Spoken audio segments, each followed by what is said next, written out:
Praise the Lord. இன்றைய காலை மன்னா. வெளிப்படுத்தலுள்ள ஒரு மனிதன். ஆபேல் ஆடுகளை மேய்க்கிறவனானான், காயின் நிலத்தை பயிரிடுகிறவனானான். ஆதியாகமம் 4:2. ஆபேல் ஆடுகளை மேய்க்கிறவனானான்.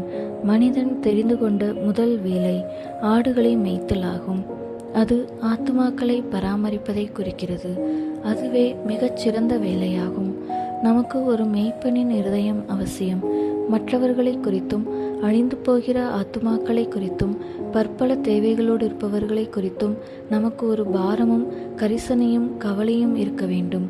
குறிப்பாக ஒரு தேவ ஊழியன் தன்னிடத்தில் ஒப்புவிக்கப்பட்டிருக்கும் ஆத்துமாக்களை ஜாக்கிரதையோடு விழித்திருந்து காக்க வேண்டும்.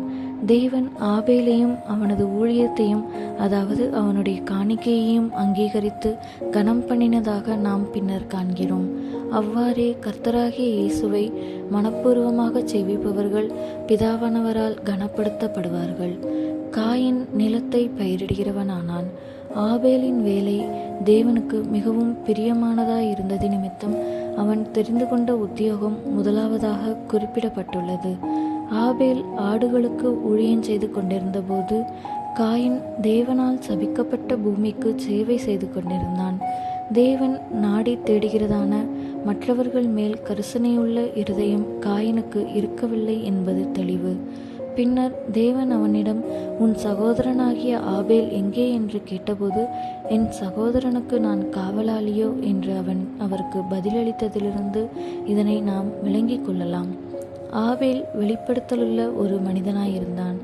அவன் தெரிந்து கொண்ட வேலை தேவனுடைய ஏவுதலினால் உண்டான ஒன்றாயிருந்தது என்பதில் சந்தேகமில்லை. அவனுடைய காணிக்கையும் அப்படியே.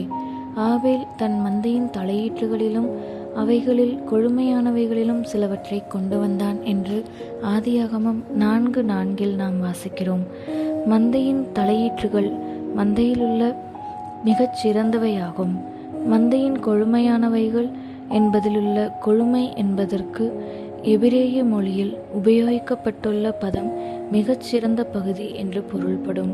இவ்வாறு ஆபேல் மிகச்சிறந்தவைகளிலும் மிகச்சிறந்ததை காணிக்கையாக கொண்டு வந்ததை நிமித்தம் அவனுடைய காணிக்கை அதிக மேன்மையான பலியாக தேவனால் கனப்படுத்தப்பட்டது.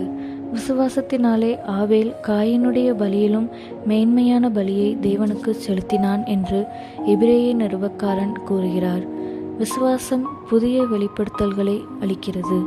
மேன்மையான விசுவாசமோ மேன்மையான வெளிப்படுத்தல்களை அளிக்கிறது. ஆமேன்.